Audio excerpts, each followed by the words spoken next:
Parliament ശീതകാല സമ്മേളനം ഇന്നു മുതൽ ആണവോർജ്ജ ബിൽ ഉൾപ്പെടെ 13 ബില്ലുകൾ ഇന്ന് ഈ സമ്മേളനത്തിൽ അവതരിപ്പിക്കും. സമ്മേളനത്തിന് മുൻപായി പ്രധാനമന്ത്രി നരേന്ദ്രമോദി ഇന്ന് മാധ്യമങ്ങളെ കാണുന്നുണ്ട്. SIRൽ വിശദ ചർച്ച ആവശ്യപ്പെടാൻ പ്രതിപക്ഷം തീരുമാനമെടുത്തിട്ടുണ്ട്. ഡൽഹി സ്ഫോടനത്തിൽ ആഭ്യന്തരമന്ത്രി അമിത്ഷാ സഭയിൽ മറുപടി നൽകണമെന്ന് കൊടിക്കുന്നിൽ സുരേഷ് MP 24 പറഞ്ഞു. ഇന്നിപ്പോൾ ഞങ്ങൾ പ്രതീക്ഷിക്കുകയാണ് ഗവൺമെൻറ് ഈ SIRമായി ബന്ധപ്പെട്ട ഗുരുതരമായ സാഹചര്യം ചർച്ചയും എന്ന് ഞങ്ങൾ പ്രതീക്ഷിക്കുകയാണ്. ഞങ്ങൾ അതിന് അഡ്ജോൺമെൻറ്റ് മോഷൻ കൊടുത്തിട്ടുണ്ട്. ഷോർട്ട് ഡ്യൂറേഷൻ ചർച്ചയ്ക്ക് വേണ്ടി നോട്ടീസ് കൊടുത്തിട്ടുണ്ട്. ഗവൺമെൻറ്റിൻ്റെ നിലപാട് അനുസരിച്ചായിരിക്കും സഭ നടക്കണമോ നടക്കണ്ടേ എന്ന് തീരുമാനിക്കും. രാജ്യ തലസ്ഥാനത്ത് തന്നെ തീവ്രവാദികൾ കടന്നു കയറി ഇത്തരത്തിലുള്ള ഒരു സ്ഫോടനം നടത്തിയത് തന്നെ, അതും ചെങ്കോട്ടയിൽ നടത്തിയത് തീർച്ചയായും നമ്മുടെ രാജ്യത്തിൻ്റെ ആഭ്യന്തര സുരക്ഷ വളരെ ചോദ്യം ചെയ്യപ്പെട്ടിരിക്കുകയാണ്. അപ്പോൾ അതിനെ സംബന്ധിച്ച് സഭയിൽ ചർച്ച നടക്കണം. ആഭ്യന്തര വകുപ്പിൻ്റെ മന്ത്രി അയക്കുന്ന അമിത്ഷാ മറുപടി പറയണം. ഓക്കെ, കൊടിക്കുന്നിൽ സുരേഷ് MP സംസാരിക്കുകയായിരുന്നു. ബൽറാം നെടുങ്ങാടി വിവരങ്ങളുമായി ചേർന്നു. ബൽറാം, ഇന്ന് പാർലമെന്റ് പ്രക്ഷുബ്ധമാകാനുള്ള സാധ്യത എത്രമാത്രം ഉണ്ട്? പ്രതിപക്ഷം കത്തിക്കയറും, അങ്ങനെയുള്ള വല്ല തീരുമാനമുണ്ടോ?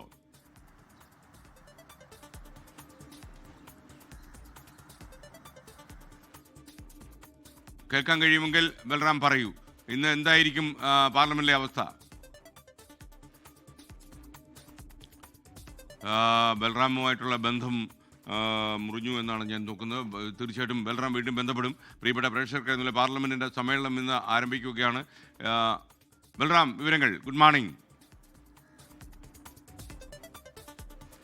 Very good morning SKN. പാർലമെന്റിന്റെ ശീതകാല സമ്മേളനം ഇന്ന് മുതൽ ആരംഭിക്കുകയാണ്. ഈ മാസം 19 വരെയാണ് ശീതകാല സമ്മേളനം. ഇതിന് മുന്നോടിയായി പ്രധാനമന്ത്രി നരേന്ദ്രമോദി ഇന്ന് 10:30 മാധ്യമങ്ങളെ കാണും. 11 മണിക്കാണ് സമ്മേളനം ആരംഭിക്കുക.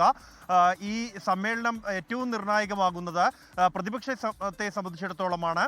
ബീഹാറിലെ വലിയ വിജയത്തിന്റെ ആവേശത്തിലാണ് ഭരണപക്ഷം പാർലമെന്റിലേക്ക് എത്തുന്നത് എങ്കിൽ പ്രതിപക്ഷത്തിന് കനത്ത തിരിച്ചടി ഉണ്ടായിരിക്കുന്നു. അതിൽ പ്രതിപക്ഷം കഴിഞ്ഞ കുറേ നാളുകളായി ഉയർത്തുന്ന ഒരു വിഷയം SIRുമായി ബന്ധപ്പെട്ടുള്ളതാണ്. ഈ വിഷയത്തിൽ പ്രതിപക്ഷത്തിന് അനുകൂലമായ ഒരു നിലപാട് ഉണ്ടാകുന്നില്ല എന്ന ആക്ഷേപമുണ്ട്. തെരഞ്ഞെടുപ്പ് കമ്മീഷൻ പാടെ അവഗണിക്കുകയാണ് പ്രതിപക്ഷത്തെ എന്നുമുള്ള ആക്ഷേപമുണ്ട്. ഈ വിഷയങ്ങൾ എല്ലാം തന്നെ സഭയിൽ ഉന്നയിക്കാനാണ് പ്രതിപക്ഷത്തിന്റെ തീരുമാനം. SIR മുഖ്യ അജണ്ടയായി പ്രതിപക്ഷം ഈ സമ്മേളനത്തിലും ഉയർത്തിക്കാണിക്കും എന്ന ഏതാണ്ട് ഉറപ്പാണ്. കഴിഞ്ഞ ദിവസം ചേർന്ന സർവകക്ഷി യോഗത്തിലും സമാജ്വാദി പാർട്ടി അടക്കമുള്ള പാർട്ടികൾ ഈ വിഷയത്തിൽ വിശദമായ ചർച്ച വേണം എന്നാണ് ആവശ്യപ്പെട്ടിരിക്കുന്നത്.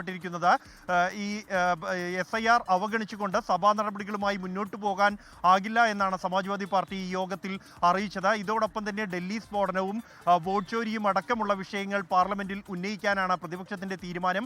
ഇന്ന് രാവിലെ 10 മണിക്ക് രാജ്യസഭാ നേതാവ് മല്ലികാർജുൻ ഖാർഗെയുടെ ഓഫീസിൽ വെച്ച ഇന്ത്യ സഖ്യത്തിന്റെ യോഗം ചേരുന്നുണ്ട്. ഈ യോഗത്തിലായിരിക്കും പ്രതിപക്ഷത്തിന്റെ നയസമീപനങ്ങൾ തീരുമാനിക്കുക. അതേസമയം സർക്കാരിനെ സംബന്ധിച്ചിടത്തോളം ഈ ആണവോർജ്ജ ബില്ല്, ഒപ്പം തന്നെ കോർപ്പറേറ്റ് നിയമ ഭേദഗതി ബില്ല് അടക്കമുള്ള 13 ബില്ലുകൾ ഈ ഒരു സമ്മേളനത്തിൽ അവതരിപ്പിക്കാനാണ് തീരുമാനിച്ചിരിക്കുന്നത്. ഇന്നലെ ചേർന്ന ബിസിനസ് അഡ്വൈസറി കമ്മിറ്റി യോഗത്തിൽ ഇക്കാര്യം സംബന്ധിച്ചുള്ള ധാരണ ആയിട്ടുണ്ട്. എന്നാൽ തങ്ങൾ ഉന്നയിക്കുന്ന ആവശ്യങ്ങൾ അത് അംഗീകരിക്കപ്പെടാതെ സഭാ നടപടികളുമായി സഹകരിക്കേണ്ടതില്ല എന്ന ഒരു തീരുമാനത്തിലാണ് പ്രതിപക്ഷം നിലവിൽ ഉള്ളത്. കഴിഞ്ഞ 2 സമ്മേളനങ്ങളും SIR അടക്കമുള്ള വിഷയങ്ങൾ ഉന്നയിച്ചുകൊണ്ട് ഭൂരിഭാഗം സമയവും തടസ്സപ്പെടുന്ന സാഹചര്യമുണ്ടായിരുന്നു. ഈ സമ്മേളനത്തിലും സമാനമായ കാഴ്ചകളിലേക്ക് തന്നെ നീങ്ങുന്നു എന്ന സൂചനയാണ് ലഭിക്കുന്നത്. അതിൽ ഇന്ന് ചേരുന്ന ഇന്ത്യ സഖ്യത്തിന്റെ യോഗം ഏറെ നിർണായകമാകും. SKN. ലോകത്തെവിടെയായാലും ഏത് സമയത്തും 24 വാർത്തകളും ഓഗ്മെന്റഡ് റിയാലിറ്റി പാക്കേജുകളും എക്സ്പ്ലെയിനറുകളും വിശദമായി കാണാൻ ഞങ്ങളുടെ YouTube ചാനൽ നിങ്ങൾക്ക് സബ്സ്ക്രൈബ് ചെയ്യാം.